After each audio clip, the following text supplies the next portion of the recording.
ചരിത്രം ചിലപ്പോൾ ചില വ്യക്തികളുടെ വാശികളിലൂടെയാണ് എഴുതപ്പെടുന്നത്. ഇന്ത്യയുടെ ഭൂപടം വെട്ടിമുറിച്ച ബാരിസ്റ്റർ മുഹമ്മദ് അലി ജിന്നയുടെ ജീവിതം അത്തരത്തിലുള്ളതായിരുന്നു. ജയിലിൽ കിടക്കാതെ, ലാത്തിയിടിയേൽക്കാതെ, സ്യൂട്ടും ടൈയും ധരിച്ച് ഇംഗ്ലീഷിൽ സംസാരിച്ച് ഒരു രാജ്യം വെട്ടിപ്പിടിച്ച ജിന്നയുടെ തന്ത്രങ്ങൾ വിജയിച്ചു. പക്ഷേ വിഭജനത്തിന്റെ 78 വർഷങ്ങൾക്കിപ്പുറം ജിന്നയുടെ ആ സ്വപ്നഭൂമി എവിടെ നിൽക്കുന്നു? ഇന്ത്യ എവിടെ നിൽക്കുന്നു? ഈ ചോദ്യങ്ങൾക്കുള്ള ഉത്തരമാണ് നാം തേടുന്നത്. ബോംബെയിലെ കോടതി മുറികളിൽ തോൽക്കാനറിയാത്ത വക്കീലായിരുന്നു ജിന്ന. അതീവ ബുദ്ധിമാനും കണിശക്കാരനും. ഗാന്ധിജിയുടെ ആത്മീയ രാഷ്ട്രീയത്തോട് ജിന്നയ്ക്ക് പുച്ഛമായിരുന്നു.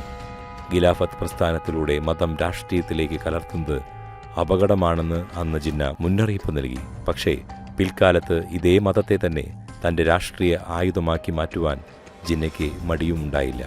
കോൺഗ്രസ് വിട്ട് മുസ്ലിം ലീഗിലെത്തിയ ജിന്ന ഇന്ത്യയിലെ മുസ്ലിങ്ങളുടെ ഏകരക്ഷകൻ താനാണെന്ന് സ്വയം പ്രഖ്യാപിച്ചു.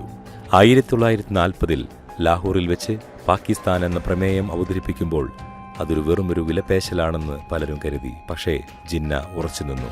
ചരിത്രത്തെ മാറ്റിമറിച്ച ഏറ്റവും വലിയ രഹസ്യം ജിന്നയുടെ ശ്വാസകോശത്തെ കാർന്നു തിന്നുന്ന ക്ഷയരോഗമായിരുന്നു.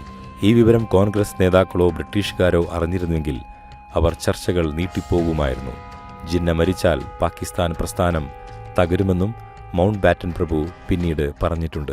പക്ഷേ മരണം മുന്നിൽ കണ്ടിട്ടും ആ രഹസ്യം കാത്തുസൂക്ഷിച്ചുകൊണ്ട് ജിന്ന തന്റെ ലക്ഷ്യം നേടിയെടുത്തു. 1947 ഓഗസ്റ്റ് 14 പാകിസ്ഥാൻ ജനിച്ചു. കൃത്യം ഒരു വർഷം കഴിഞ്ഞപ്പോൾ അദ്ദേഹം മരണത്തിന് കീഴടങ്ങി. ജിന്ന വിഭാവനം ചെയ്ത പാകിസ്ഥാൻ ഇന്ന് ഒരു പരാജയപ്പെട്ട രാഷ്ട്രമായി മാറിക്കൊണ്ടിരിക്കുകയാണ്. ഒരു കാലത്ത് ഇന്ത്യയേക്കാൾ ഉയർന്ന പ്രതിശീർഷ വരുമാനമുണ്ടായിരുന്ന പാകിസ്ഥാൻ ഇന്ന് ലോകത്തിന് മുന്നിൽ ഭിക്ഷാപാത്രമായി നിൽക്കുന്നു. അന്താരാഷ്ട്ര നാണയനിധിയിൽ നിന്നുള്ള കടം കിട്ടാൻ വേണ്ടി അവർ ഉപാധികൾക്ക് മുന്നിൽ മുട്ടുകുത്തുന്നു. ഇന്ന് പാകിസ്ഥാനിൽ പണപ്പെരുപ്പം ആഘോഷത്തോളമാണ്. സാധാരണക്കാരനെ ഗോതമ്പിനും വൈദ്യുതിക്കും വേണ്ടി തെരുവിൽ യുദ്ധം ചെയ്യേണ്ടി വരുന്നു. മറുവശത്ത് ഇന്ത്യ ലോകത്തിലെ 5ാമത്തെ വലിയ സാമ്പത്തിക ശക്തിയായി ഉയർന്നു. ഇന്ത്യ ബഹിരാകാശത്ത് പതാക നാട്ടുമ്പോൾ പാകിസ്ഥാൻ ചൈനയുടെയും അറബ് രാജ്യങ്ങളുടെയും കടക്കണിയിൽ ശ്വാസം മുട്ടുകയാണ്. മതം രാഷ്ട്രീയത്തിൽ കലർത്തരുത് എന്ന് തുടക്കത്തിൽ പറഞ്ഞ അതേ ജിന്നയുടെ രാജ്യത്ത് ഇന്ന് മതം ഭരണകൂടത്തെ നിയന്ത്രിക്കുന്നു. ഇന്ത്യയെ തകർക്കുവാൻ പാകിസ്ഥാൻ വളർത്തിയെടുത്ത ഭീകര സംഘടനകൾ ഇന്ന് ആ രാജ്യത്തെ തന്നെ തിന്നു തുടങ്ങുന്നു.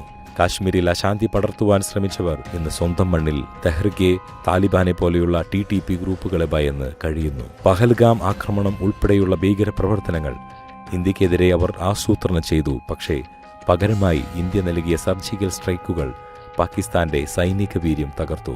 ലോകരാഷ്ട്രങ്ങൾക്ക് മുന്നിൽ പാകിസ്ഥാൻ എന്ന ഭീകരവാദത്തിന്റെ പ്രഭവ കേന്ദ്രമെന്ന് നാണം കെട്ട പേര് സമ്പാദിച്ചു കഴിഞ്ഞു. മതത്തിന്റെ പേരിൽ ഒന്നിച്ചു നിൽക്കുന്നവർക്ക് ഭാഷയുടെയും സംസ്കാരത്തിന്റെയും പേരിൽ ഒന്നിച്ചു നിൽക്കുവാൻ കഴിഞ്ഞില്ല.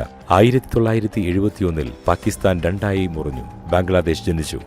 ഇന്ന് ബംഗ്ലാദേശ് പോലും പല സാമ്പത്തിക സൂചികളിലും പാകിസ്ഥാനേക്കാളും മുന്നിലാണ്. പാകിസ്ഥാൻ രാഷ്ട്രീയത്തിൽ ഇന്ന് ജനാധിപത്യമില്ല. പകരം പട്ടാളത്തിന്റെ കരിനിഴലാണ്. ഒരു പ്രധാനമന്ത്രി പോലും അവിടെ കാലാവധി തികച്ചിട്ടില്ല. ഇമ്രാൻഖാനെ പോലെയുള്ള നേതാക്കളുടെ അറസ്റ്റും തുടരുന്ന രാഷ്ട്രീയ അസ്ഥിരതയും ആഭ്യന്തര യുദ്ധത്തിന്റെ വക്കിലെത്തിച്ചിരിക്കുന്നു.